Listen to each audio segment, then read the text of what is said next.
ابھی دو ہمارے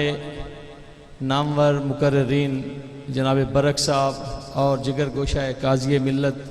حضرت علامہ صاحبزادہ قاضی احمد حسن چشتی صاحب جو سرگودا سے تشریف لائے ہیں، ان کے خطابات ہم نے سننے ہیں، اور وہ بزرگ جو ہمارے خطاب فرما کر چلے گئے ہیں ان کی علم و عمل کا تقابل یا ان کے حوالے سے اور ان کی گفتگو کے بعد میں تو یہی سمجھتا تھا کہ اب دعائے خیر ہونی چاہیے، لیکن جب یہ نوجوان سٹیج پر تشریف لائے ہیں تو ہماری جو تھکاوٹیں ہیں یا جو نیند کا غلبہ ہم پہ آ رہا ہے، تو جب ہم ان کو دیکھتے ہیں اور نیند کو دیکھتے ہیں تو پھر نیند کو جو ہے وہ مات جو ہے آ جاتی ہے ان کی شکلوں کو دیکھ کر۔ تو جب آپ برق صاحب کی گفتگو سنیں گے یا قاضی صاحب کی ولولہ انگیز بھی ہوگی اور ترنم والی بھی انشاءاللہ ہم کوشش کریں گے کہ وہ آپ کو گفتگو سنائیں، تاکہ یہ جو آپ لوگ اب بیٹھے ہوئے ہیں، اور انشاءاللہ امید ہے کہ اب آپ سارے دوست جو ہے وہ محفل پاک سن کر ہی جائیں گے۔ بہت زیادہ مجمع یہاں سے چلا گیا، تو میں نہیں سمجھتا تھا کہ اب ہماری کو اس میں ضرورت ہے، ہم تو خود سامعین ہیں اور سننے کے لیے کارکن ہیں، اہل سنت کے خادم ہیں۔ تو صرف میں آپ دوستوں سے ایک بات عرض کرنا چاہوں گا کہ یقیناً یہ آج کا دن جو الحمدللہ دن بدن جو ہے یہ جہاں سوشل میڈیا کے نقصانات ہیں وہاں پر فوائد بھی ہیں، اگر اس کو ہم آسن انداز میں اس کا استعمال کریں تو جو شعور آج 7 ستمبر 1974 کو کے حوالہ سے پوری قوم کو آج ہم نے دیکھا، جن لوگوں کو اللہ نے یہ ہمت اور استقامت اور غیرت عطا فرمائی ہے، انہوں نے کسی نہ کسی انداز میں آج منکرین ختم نبوت کا رد کیا ہے، چاہے وہ فیس بک پہ یا واٹس ایپ پہ میسنجر پہ کسی طرح پہ بھی انہوں نے استعمال کیا۔ تو یہ ہمارے لیے بڑی خوشائند بات ہے کہ ہماری نوجوان نسل میں جو ہے الحمدللہ دن بدن جہاں ایک طرف جو یہود و عنود کے جو ایجنٹ ہیں وہ اپنی تمام تر توانائیاں صرف کرتے ہوئے ہمارے اندر سے عشق مصطفیٰ صلی اللہ علیہ وسلم کی جو چنگاری ہمارے اکابرین نے جو اس کو جلایا تھا، جس آگ کو جلایا تھا اس کو وہ بھسم کرنے کی جب کوشش کرتے ہیں، تو عین اس وقت کو اللہ کا نیک بندہ ہمارے اندر آ کر اس عشق کی جو بجھتی ہوئی آگ ہے اس کو پھر سے وہ جلا بخشتا ہے،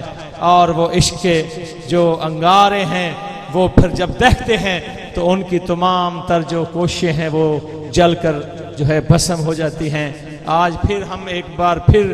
آج اس دن کو یاد کر رہے ہیں جب ہمارے اکابرین کی کوششوں سے پاکستان کے اندر جو ہے قادیانیوں کو غیر مسلم قرار دیا گیا۔ جو میں نقطہ آپ دوستوں کے سامنے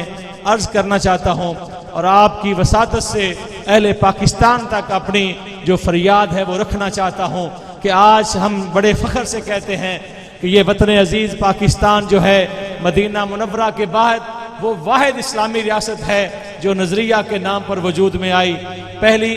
ریاست مدینہ اور اس کے بعد جتنی بھی اسلامی ممالک ہیں وہ جغرافیائی لحاظ سے بنے، لیکن پاکستان وہ واحد اسلامی ریاست ہے جو ایک نظریہ کے نام پر مارز وجود میں آئی تھی، جس میں ہمارے اکابرین نے نعرہ لگایا تھا کہ ہمیں ایک ایسا خطہ چاہیے جہاں ہم اسلام کو پریکٹیکل جو ہے وہ نافذ کر سکیں۔ ہمارے اکابرین نے جو خواب دیکھا تھا کہ برِ صغیر پاک و ہند جو آج انڈیا اور بنگلہ دیش اور پاکستان پر مشتمل برِ صغیر ہے، اس میں جب انگریز یہاں سے چلا جائے گا 1857 کی جنگ آزادی کے بعد، جب ہمارے اکابرین نے دیکھا کہ انگریز جب یہاں سے چلا جائے گا نا تو پھر ہندو بنیا جو ہے ہم پہ مسلط ہوگا اور امت مسلمہ جو ہے وہ ان کے ظلم کا شکار ہوگی، تو کیوں نہ ہو ہمیں ایک ایسا خطہ چاہیے۔ تو ہمارے اکابرین نے قربانیاں دیں اور اس وقت یہ نعرہ لگا تھا کہ پاکستان کا مطلب کیا، پاکستان کا مطلب کیا۔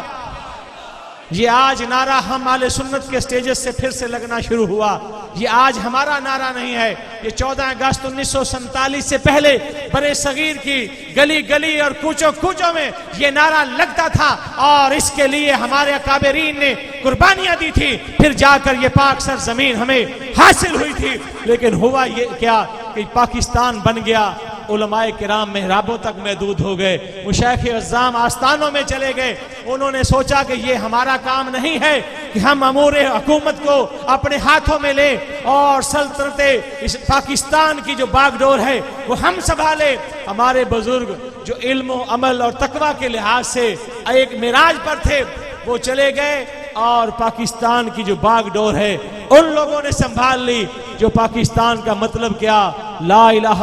الا اللہ محمد الرسول اللہ کے نعرہ کو نہ سمجھ سکے اور اس اسلام کو عملی طور پر اس ملک میں نافذ نہ کر سکے، اور آج اس کا خمیازہ ہمیں بھگتنا پڑ رہا ہے۔ کہاں 14 اگست 1947 اور کہاں 7 ستمبر 2021 آج تک پاکستان کے اندر اسلام کو نافذ نہیں کیا جا سکا۔ میرے بھائیوں، جذبات میں باتیں میں بھی آپ سے کر سکتا ہوں، لیکن اب جذبات کی دنیا سے نکل کر عمل کی دنیا میں کام کرنا ہوگا۔ 7 سپٹمبر 1974 کو اسلامی جمہوریہ پاکستان کی قومی اسمبلی نے مرزائیوں کو ایسے کافر قرار نہیں دیا تھا، اس کے پیچھے بھی ختم نبوت کی ایک تحریک چلی تھی۔ ہمارے اکابرین کو پابند سلاسل کیا گیا تھا، ان کو تختہ دار پر لے جایا گیا تھا اور ان کو پھانسی کا پھندا دکھایا گیا تھا، اور ان کو یہ کہا گیا تھا کہ آپ ختم نبوت کی تحریک سے پیچھے ہٹ جائیں، ورنہ یہ پھانسی کا پھندا آپ کے گلے میں جو ہے وہ لٹکا دیا جائے گا۔ تو ہمیں فخر ہونا چاہیے۔ مجاہد ملت عبدالستار خان نیازی علیہ رحمہ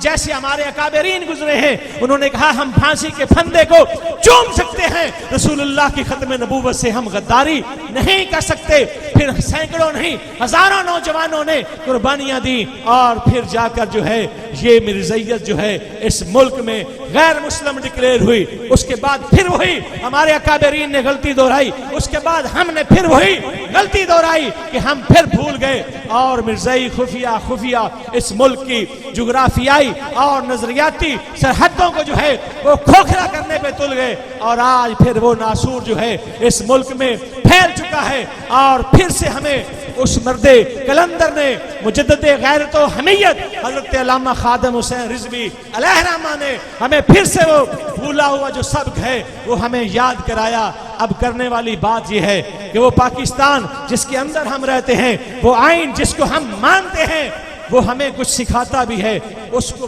امپلیمنٹ ہم نے کروانا ہے۔ وہ آئین یہ کہتا ہے کہ مرزائی جو ہے یہ مسلمانوں کا شعار استعمال نہیں کر سکتے، یہ کلمہ اذان نماز یہ جتنے ہمارے معاملات ہیں ان کا استعمال نہیں کر سکتے۔ اس کے لیے ہمیں قانون کو ہاتھ میں نہیں لینا چاہیے بلکہ قانون کا سہارا لینا چاہیے۔ ہم جہاں جہاں سنتے ہیں کہ مرزائی جو ہے وہ اسلام کے شعار کو اپنا رہے ہیں، ہمیں فوراً اپنے متعلقہ پولیس اسٹیشن میں جا کر ان کی کمپلین کرنی چاہیے، کیونکہ یہ جرم ہے۔ وہ نہ وہ کلمہ لکھ سکتے ہیں، نہ وہ مسجد کی طرز پہ عبادت خانہ بنا سکتے ہیں، اور نہ وہ اسلام کی کوئی ایسی بات کر سکتے ہیں۔ آئیے پھر سے آج ہم اس ختم نبوت سیمینار سے یہ سبق لے کر جائیں کہ کل سے ہم پھر اپنا بھولا ہوا سبق یاد کریں گے، اور محبت رسول کے فروغ کے لیے اور ختم نبوت کے تحفظ کے لیے جو ہے ہم ہمتاً مصروف عمل ہوں گے۔ وما علینا الا البلاغ۔